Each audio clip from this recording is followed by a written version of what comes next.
வணக்கம். நான் சிவவீரபாண்டியன்.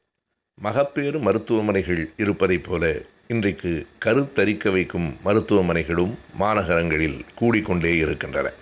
குழந்தைகள் பிறக்கவில்லை என்று சொன்னால் அது அவரவரினுடைய உடலின் தன்மையை தவிர அது ஒரு பெரிய குறை இல்லை.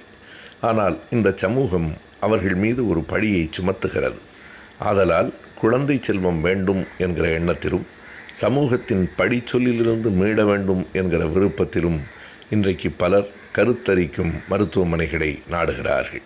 ஏராளமான மருந்து மாத்திரைகளை உட்கொண்டு பல்வேறு விதமான பக்க விளைவுகளை ஏற்றுக்கொண்டு பிறகு குழந்தை செல்வத்தையும் பெறுகிறார்கள். இந்த இடத்தில் நாம் ஒன்றை எண்ணி பார்க்கலாம். குழந்தைகள் இல்லாத பெற்றோர்கள் உலகில் இருப்பதைப் போல பெற்றோர்கள் இல்லாத குழந்தைகளும் ஏராளமாக இருக்கிறார்கள்.